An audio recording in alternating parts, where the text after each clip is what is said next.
Hello cinema lovers, কি অবস্থা সবার? আশা করছি সবাই ভালো এবং সুস্থ আছেন এবং আমাদের চ্যানেলকে সাবস্ক্রাইব করে আমাদের সাথেই আছেন। আর আপনার জন্য নিয়ে এলাম আজকে আরো একটি দুর্দান্ত সিনেমার ঘটনা। তো চলুন শুরু করা যাক। Welcome to movie break point. ঘটনার শুরুতেই আমরা একটা মেয়েকে দেখতে পারি যার নাম লারাস। সে গোসলের পর আয়নার সামনে এসে বসে আর সে লক্ষ্য করে তার গালের একপাশে ভিন্ন রকম একটা দাগ পড়েছে।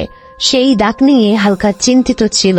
তখন সে তার বোন আয়ুকে কল করে। তার বোন একজন মেকআপ আর্টিস্ট। আমরা দেখতে পাচ্ছিলাম তার বোন তার কল রিসিভই করছিল না। মূলত এখানে লারাস একজন দেহ ব্যবসায়ী ছিল, তাই তার ছোট বোন তাকে ঘৃণা করত এক প্রকার। সে চাইতো তার বড় বোন লারাস যেন এই খারাপ কাজ থেকে সরে আসে। আয়ু কল রিসিভ না করায় লারাস তাকে একটা ভয়েস রেকর্ড পাঠায়, যেখানে সে বলছিল এই কাজ শেয়ার করতে চায় না, সেও চায় স্বাভাবিক জীবনে ফিরে আসতে, কিন্তু এই কাজটা খুবই কঠিন। সে আজকে সিদ্ধান্ত নিয়েছে আজকেই শেষবারের মতো সে তার ক্লায়েন্টের সাথে দেখা করবে। তো আমরা দেখতে পাই লারাস একটা গাড়ি করে তার ক্লায়েন্টের ঠিকানায় এসেছে, আর সেখানে আমরা একটা ছেলেকেও দেখতে পারি যার নাম আরমান।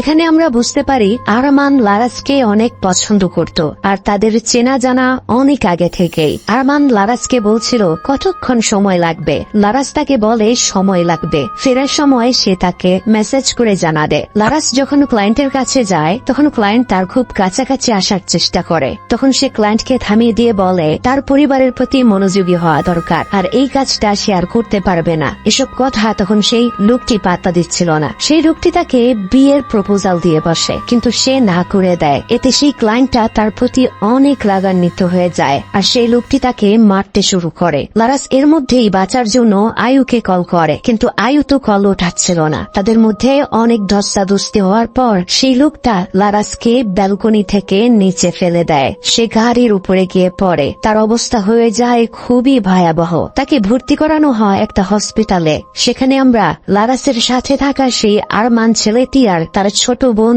আয়ুকেও দেখতে পারি। সেখানে ডাক্তার তাদেরকে জানায় লারাসের ব্রেনের একটা পার্ট ডেট হয়ে গিয়েছে, আর তার পুরো শরীর এক্স-রে করার পর তার মুখের মাংসপেশিতে অনেকগুলো সুই দেখতে পায় তারা। এসব জানার পর আয়ু আর আরমান খুবই চিন্তিত হয়ে যায়। সেখানে আরমান আয়ুকে বলছিল লারাসের মুখের ভেতর যেগুলো সুই রয়েছে এগুলোর নাম মূলত সুসুক, মানে এগুলোকে সুসুক বলা হয়। এগুলো একমাত্র কবিরাজের ধারাই বের করা সম্ভব, ডাক্তারের ধারা সম্ভব হবে না, কারণ এসবের সাথে আধ্যাত্মিক কালো জাদুর বিষয় লিপ্ত থাকে। আর সে আয়ুকে এটাও বলে যে লারাসকে গ্রামে নিয়ে গিয়ে কোনো কবিরাজের ধারা দেখালে হয়তো ঠিক হয়ে যাবে, কিন্তু আয়ু তাকে জানায় সেই সব কবিরাজ একদমই বিশ্বাস করে না। তখনই আমরা দেখতে পাই লারাস মারা গিয়েছে। ডাক্তাররা তার শরীর থেকে সব যন্ত্র খুলে নিচ্ছিল। সবাই ভাবে সে মারা গিয়েছে, কিন্তু হঠাৎ করেই সে নড়তে শুরু করে, সাথে সাথে উঠে বসেও পড়ে, আর এক অদ্ভুত অঙ্গভঙ্গি করতে শুরু করে। এসব দেখে আয়ু আর লারাস খুবই অবাক হয়ে যায়। যদিও পরিস্থিতির সাথে সাথেই স্বাভাবিক হয়ে যায়। সেদিন রাতে লারাসের সাথে ছিল আয়ু। তার পাশেই একটি বেডের মধ্যে শুয়েছিল অসুস্থ এক মহিলা, কিন্তু আজব ভাবে সেই মহিলাটি কিছু একটা ইশারা করছিল আয়ুর দিকে। তখনই আচমকা লারাস উঠে বসে, আর আমরা তার সামনে ভয়ানক কিছু একটা লক্ষ্য করি। এসব অদ্ভুত জিনিসের অনুভূতিগুলো আয়ুরও হচ্ছিল। এসব বোঝার পর পরের দিন আয়ু আরমানের কথায় রাজি হয়ে যায় এবং লারাসকে গ্রামের বাড়িতে নিতে চায়। তারা লারাসকে নিয়ে রওনা হয় গ্রামের দিকে। গ্রামের নাম রেজুসারি ভিলেজ। তারা ছোটবেলায় এখানেই থাকতো। সেখানে যাওয়ার পর তারা লারাসকে নিয়ে তাদের পুরনো বাড়িতে ওঠে। আয়ু ঘরের ভেতর সবকিছু পরিষ্কার করছিল। সেখানে সে তাদের ফ্যামিলির অ্যালবামও দেখতে পায়। সেই সব দেখে খুবই ইমোশনাল হয়ে যায়, আর সে ভাবতে থাকে যদি সে সেদিন তার বোনের কলটা রিসিভ করত তাহলে হয়তো তার বোনের এই অবস্থা আজকে হতো না। এখন সেই ঘরে আমরা কিছু পুতুল অর্থাৎ ম্যানিকুইনও দেখতে পাই। সেগুলোর পেছনে আয়ু তার মার ছবি খুঁজে পায়। সেখানে আমরা বুঝতে পারি যে তার মাও একজন মেকআপ আর্টিস্ট ছিল আয়ুর মতো, যে মেকআপ প্র্যাকটিস করার জন্য এগুলো পুতুলের মুখে ব্যবহার করত। এদিকে আমরা দেখতে পাই আয়ু তার একজন প্রতিবেশী ব্যক্তির সাথে দেখা করতে যায় যার নাম দামার। সে একজন পুলিশের কর্মী ছিল। আয়ুর সমস্যার কথা জানতে পেরে সে রহমান নামের একজন কবিরাজের কথা তাকে জানায়। সে বলে সেখানে গেলে সে তোমাকে সাহায্য করবে। এই লোকটির কথায় আয়ু সেদিন রহমানের বাড়িতে যায়। সেখানে গেলে রহমান তাকে জানায় জানায় সে তার বোনকে দেখতে যাবে। সেদিন রাতে আয়ু যখন রুমে ছিল তখন তার সাথে আজব সব ঘটনা ঘটতে শুরু করে। অদ্ভুত এক গন্ধ তার নাকে আসছিল। তখন সে লক্ষ্য করে ম্যানিকুইন অর্থাৎ পুতুলের মুখের এক পাশে ভেতর থেকে প্রবল রক্তপাত হচ্ছিল, আর কিছু ম্যানিকুইনের চেহারা হয়ে গিয়েছিল একদম তার বোন লারাসের মতো। সেখানে আরমান চলে আসে হঠাৎ করে, আর সবকিছু তখন ঠিক হয়ে যায়। আমরা দেখতে পাই এরপরের দিন রহমান লারাসকে দেখতে এসেছে। রহমান খুবই পটু একজন কবিরাজ ছিল, তাই লারাসকে দেখার সাথে সাথেই সে বুঝতে পারে লারাসের চেহারার ভিতর যে সুইগুলো রয়েছে সেগুলো সূচক। এখানেই কবিরাজ ক্লিয়ার করে যে এই সূচক জিনিসটা আসলে কি। সে জানায় এটা তারা ব্যবহার করে যারা চিরজীবন সুন্দরী থাকতে চায়। এটা মূলত করা হয় স্বর্ণের সুই দিয়ে, কিন্তু যাদের উপর এটা করা হয় তারা উপর থেকে ভালো থাকতে পারলেও তারা যখন অসুস্থ বা মৃত্যু শয্যায় পড়ে যায় এটা তখন তাদের জন্য বিষাক্ত হয়ে যায় এবং বেশি কষ্ট দেয়। তখন সেখানে রহমান সেই সুইগুলো বের করার চেষ্টা করছিল কিন্তু পারছিল না। হঠাৎ করেই শান্ত লারাস অশান্ত হয়ে যায় এবং সেই কবিরাজের উপর অ্যাটাক করে দেয়, আর সেই কবিরাজ ভয়ে সেখান থেকে বিদায় হয়ে যেতে চায়। বিদায় হয়ে যাওয়ার সময় সে বলে যায় লারাসের ভেতরে সে যে সুসুকের অস্তিত্ব পেয়েছে সেটা কোনো সাধারণ সুসুক না, এটা অনেক শক্তিশালী, হয়তো এটা কালো জাদু করে করা হয়েছিল। সেইটুকু বলে সেখান থেকে চলে যায়। তখন আমরা সেখানে একটা ছেলেকেও দেখতে পাই যার নাম শ্রেণু। সে মূলত লারাসকে অনেক পছন্দ করত। এই গ্রামে যখন লারাস থাকতো তখন সে তাকে প্রপোজও করে, কিন্তু লারাস রিজেক্ট করে দিয়েছিল। এখন শ্রেণুর বন্ধুরা তাকে ভীষণভাবে খেপায়, তাকে বলে যে তুমি একজন দেহ ব্যবসায়ীর কাছ থেকেও রিজেক্ট হয়েছ। এসব কথাতে শ্রেণু অনেক খেপে যায় এবং তার বন্ধুদেরকে সে অনেক মারে।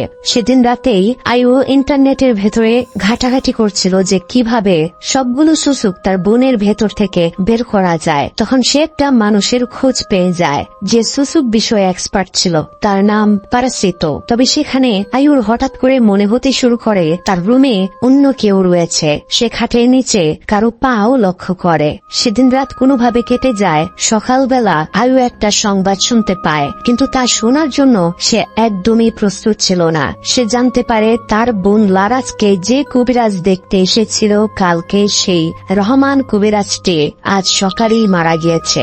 আয়ু এসব শুনে কিছু কিছু সন্দেহ করতে শুরু করে তার বোন লারাসকে। সে বিশ্বাস করতে শুরু করে এটার পেছনে হয়তো কোনো ব্ল্যাক ম্যাজিক অথবা অন্য কোনো শক্তি রয়েছে।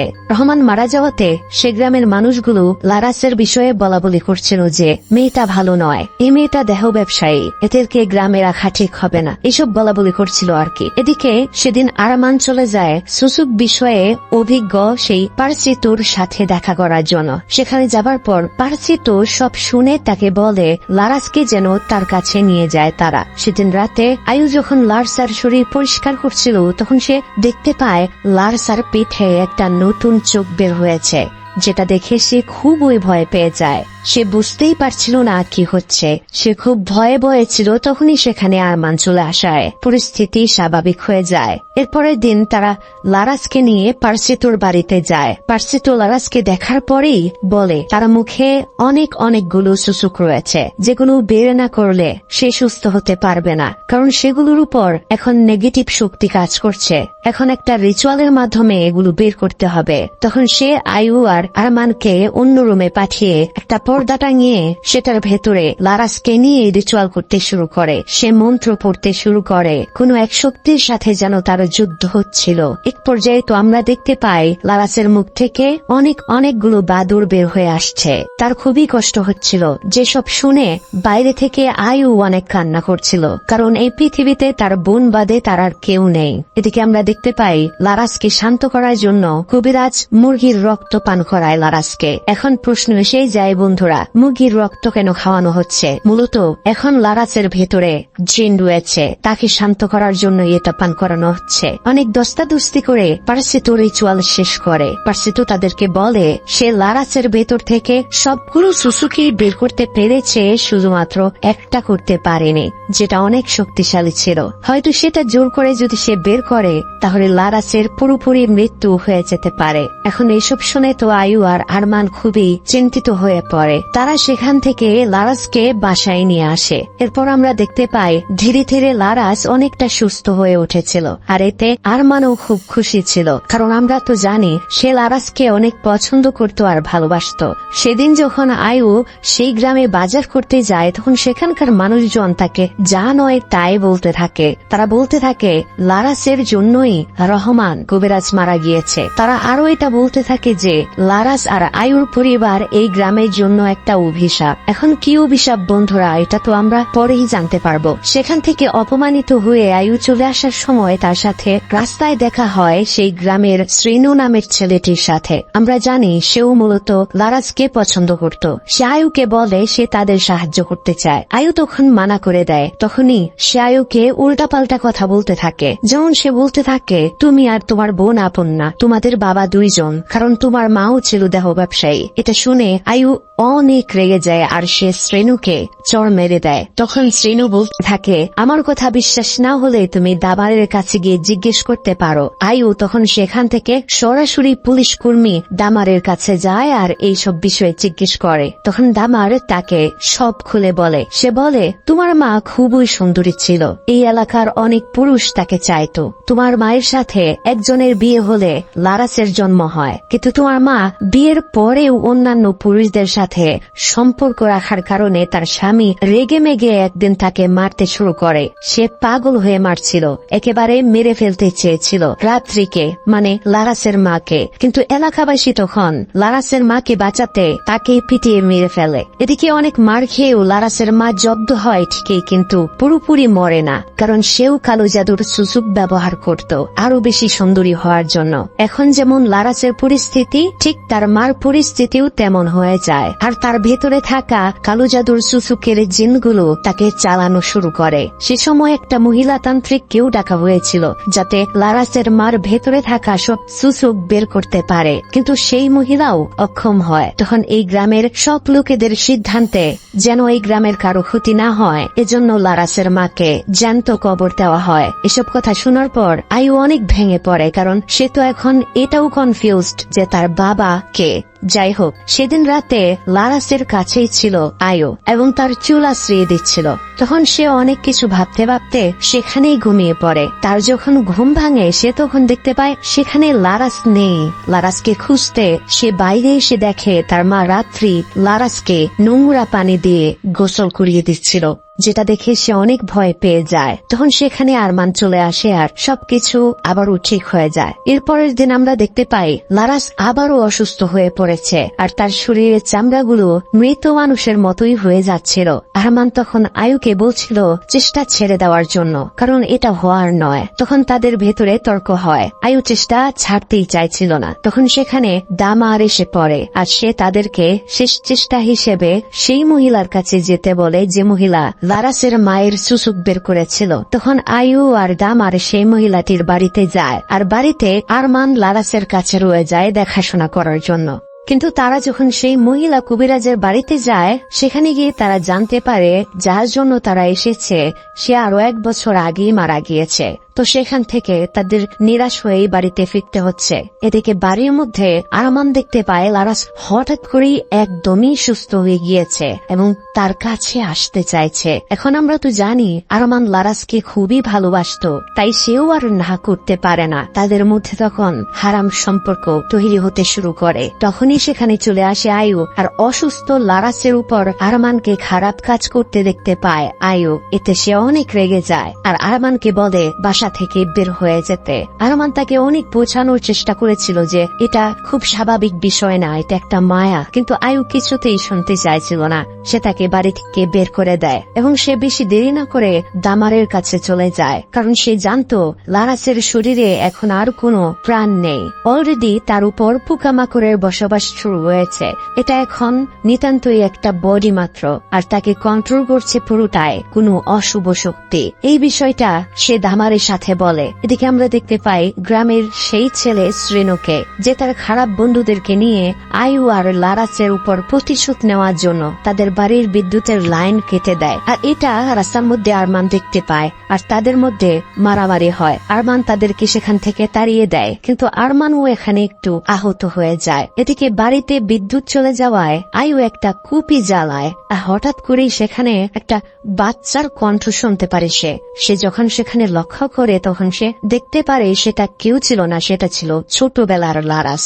তখন আবারও সেটা সেখানে বড় লারাসে পরিণত হয় আর আয়ুকে অ্যাটাক করতে চায়, কিন্তু তখনই সেখানে পার্সিত কবিরাজ চলে আসে, যাকে মূলত এখানে এনেছিল দামার সেখানে আয়ুকে এটাও ক্লিয়ার করে যে সে তার বাবা অর্থাৎ লারাসের মার সাথে তারই অবৈধ সম্পর্ক ছিল। পার্সিত সেখানে বলছিল লারাস এখন শুধুমাত্র ডেড বডি ছাড়া আর কিছুই না, তার ভেতরে যে একটা অবশিষ্ট সুসুক রয়েছে সেটা দিয়ে কোনো খারাপ জিন তাকে বশ করে নিয়ন্ত্রণ করছে। যদিও তার ভেতরে প্রাণ থেকে থাকে, এটা খুবই সীমিত, বেশি দিন বাঁচবার নয়। এখন একটা রিচুয়াল করতে হবে সেটাকে বের করার জন্য, এবং সে সেটাও বলে যে যদি রিচুয়াল অসম্পূর্ণ রয়ে যায়, কাজ না হয়, তাহলে তার মায়ের কবরেই তাকে কবর দিতে হবে। আর বন্ধুরা, এখানে আরেকটা জিনিস ভালো করে ক্লিয়ার করে নেই, মানুষ একেবারে মরে গেলে কিন্তু তাকে কোনো জিন নিয়ন্ত্রণ করতে পারে না। আর আমরা তো আগে জেনেছিলাম যে ডাক্তার বলেছিল সে পুরোপুরি ডেড হয়নি, তার ব্রেনের একটু হলেও কাজ করছিল, তাই হয়তো এখনো জিন তার ভেতরে রয়েছে। যাই হোক, তখন পার্সিত একটা রিচুয়াল শুরু করে দেয়, লারাসকে শুইয়ে দেয়, কিন্তু সেই রিচুয়াল কোনোভাবেই সে করতে পারছিল না। লারাসের ভেতরে থাকা জিন এক পর্যায়ে তার সাথে হাতাহাতি করতে শুরু করে। এদিকে পার্সিত থামছিল না, সে লারাসের ভেতরে থাকা অবশিষ্ট একটা সুই অথবা সুসুক খুঁজে চলেছিল। তখন হঠাৎ করে লারাস আবারও সুন্দরী হয়ে যায় আর পার্সিতকে তার মায়ায় ফেলতে শুরু করে। তার ভেতরে থাকা জিনটা এতই মায়া জানত যে সেই কবিরাজকেও সম্পূর্ণভাবে সে সিডিউস করে ফেলে। তারা যখন খারাপ কাজে লিপ্ত হয় তখনই সেই জিনটা পার্সিতর গলায় কামড় দিয়ে চিরতরে সেখানে মেরে ফেলে পার্সিতকে। অর্থাৎ বন্ধুরা, রিচুয়াল কিন্তু অসম্পূর্ণ রয়ে গেল। এদিকে শ্রেণু ছেলেটা সে পুরো গ্রামের মানুষকে আয়ু আর লারাসের উপর খেপিয়ে দেয়। সে বলে তারা যদি গ্রামে থাকে তাহলে খুব বিপজ্জনক হবে, কারণ তারা সুসুক ব্যবহার করেছে। আর এই সুসুক বিষয়টা গ্রামের মানুষ খুব ভালোভাবেই জানে, কারণ সেদিকে এইসবের প্রচলন রয়েছে। তাই গ্রামের সবাই আয়ু আর লারাসকে গ্রাম থেকে বের করার জন্য তাদের বাড়িতে চলে যায়। সেখানে তখন তাদেরকে আটকায় দামার। এদিকে পেছনের দরজা দিয়ে তখন আরমান লারাস আর আয়ুকে নিয়ে চলে যায় কবরস্থানে লারাসের মায়ের কবর খোঁজার জন্য, কারণ লারাসকে এখন তার মায়ের কবরই দাফন করতে হবে, এছাড়া আর কোনো উপায় নেই। তারা যদি এটা না করে তাহলে লারাসের দ্বারা অনেক ক্ষতি হয়ে যাবে মানুষের। এদিকে সেই বাড়িতে গ্রামবাসীরা যখন পার্সিতর লাশ দেখতে পায় তখন সবাই ভাবে দামার ওইসব কাজে জড়িত, তাই তাকেও সবাই সেখানে পেটাতে শুরু করে। কিন্তু আমরা দেখতে পাই সেই শ্রেণু ছেলেটি বুঝে ফেলে যে আয়ুরা পেছনের দরজা দিয়ে পালিয়েছে, তাই সে একটা বাইক নিয়ে তাদের ট্যাক্সির সামনে চলে যায় এবং তাদেরকে ধরে ফেলে। আরমান কোনো রাস্তা না পেয়ে তার উপর দিয়েই গাড়ি চালিয়ে দেয়, আর এতে শ্রেণু মারা যায় সেখানে।